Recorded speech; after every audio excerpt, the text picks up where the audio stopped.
स्वापक नियंत्रण ब्यूरो एक निष्पक्ष ऑर्गेनाइजेशन है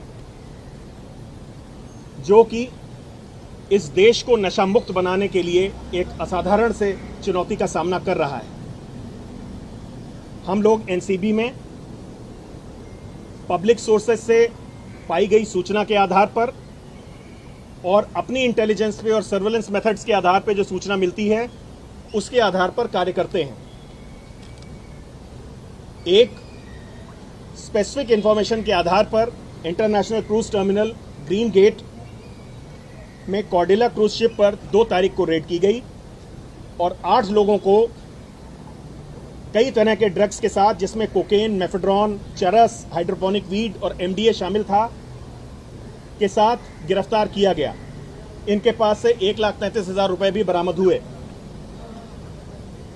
विधि द्वारा स्थापित प्रक्रिया के तहत स्वापक नियंत्रण ब्यूरो को 2 स्वतंत्र गवाह भी अपनी प्रक्रिया में शामिल करने होते हैं।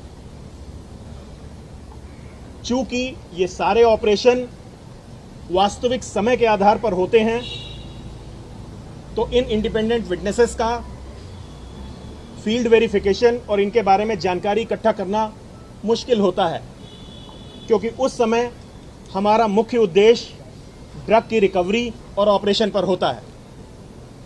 कुल 9 स्वतंत्र गवाह इसमें शामिल हुए, जिसमें मनीष भानुशाली और केपी गोस्वामी भी थे। मैं यहां दोहराना चाहूंगा कि इन सभी 9 गवाहों को 2 तारीख के ऑपरेशन के पहले एनसीबी नहीं जानती थी। हाँ, चूंकि इस रेड में जो लोग गिरफ्तार हुए थे, उसके बाद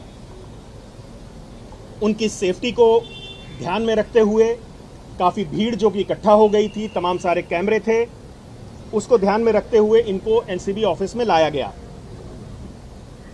जितने भी लोग यहाँ पे डिटेन किए गए या अरेस्ट किए गए, उन सभी के साथ एनसीबी ने न्यायोचित और अच्छा व्यवहार किया।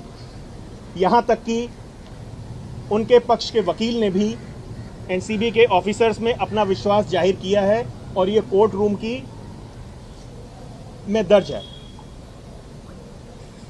कुल 14 लोगों को एनसीबी के ऑफिस में उस दिन लाया गया था।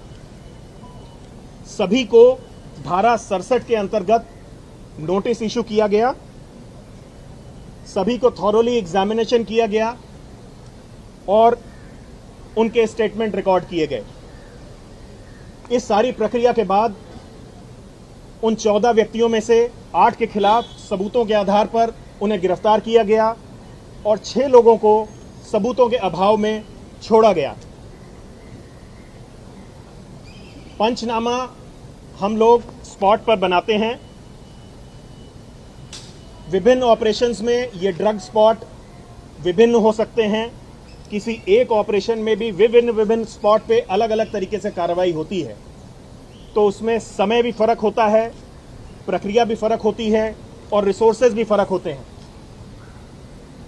हालांकि ये सारे डॉक्यूमेंट एक विधिक प्रक्रिया का हिस्सा हैं और आने वाले समय में माननीय न्यायालय में प्रस्तुत किए जाएंगे और अभी भी 1 बार 2 बार ये न्यायालय में प्रस्तुत किए जा चुके हैं। जिन लोगों को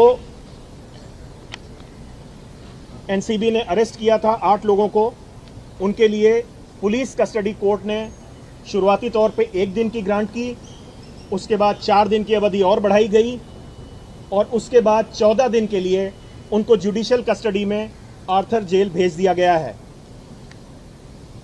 जो बाकी 10 लोग अरेस्टेड हैं, उनको भी विभिन्न समय के लिए पुलिस कस्टडी में एनसीबी में पूछताछ जारी है और माननीय कोर्ट ने सभी अभियुक्तों के खिलाफ हमें पुलिस कस्टडी प्रदान की है। तो एक तरीके से देखा जाए कि कोर्ट ने इसमें अच्छी तरीके से सोच विचार और हमारे द्वारा प्रस्तुत किए गए साक्ष्यों के आधार पे हमें पुलिस कस्टडी और बाद में इनको जुडिशियल कस्टडी ग्रांट की है। कस्टडी के दौरान अभियुक्तों द्वारा किए गए खुलासे और उनके बयान के आधार पर 6 और ऑपरेशन कंडक्ट किए गए। जो बाद में हुए हैं 6 फॉलोअप सीजर्स, उसमें 10 आदमियों को हम लोगों ने गिरफ्तार किया है और विभिन्न प्रकार के ड्रग जैसे एक्सटेसी, मेफेड्रॉन, हाइड्रोपोनिक वीड, चरस वगैरह इनसे बरामद हुए हैं। लगातार हो रही गिरफ्तारियां और ड्रग की रिकवरी इस ओर इंगित करती हैं कि ये एक बहुत बड़ा नेटवर्क है और हमारी युवाओं को बुरी तरह प्रभावित कर रहा है। इस केस का अन्वेषण जारी है और आने वाले समय में मेरा विश्वास है कि हम सभी इस पूरे गिरोह का पर्दाफाश कर सकेंगे। एनसीबी के खिलाफ लगाए गए सारे आरोप निराधार हैं और प्रीजुडिस्ड हैं। जो भी स्टेटमेंट हैं वो अजम्पशन के आधार पर दिए गए हैं।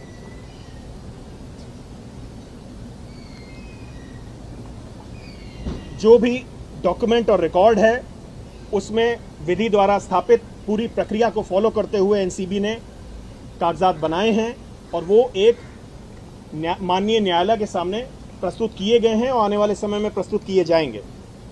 एक बार फिर हम दोहराना चाहेंगे कि एनसीबी अपना काम बहुत ही प्रोफेशनल तरीके से, निष्पक्ष रूप से, निष्काम भाव से कर रही है, जो कि लीगली पारदर्शी है और बिना किसी भेदभाव के, बिना किसी विद्वेष के है और हम सभी सस्पेक्ट और अक्यूज्ड पर्सन्स को समभाव से ट्रीट करते हैं।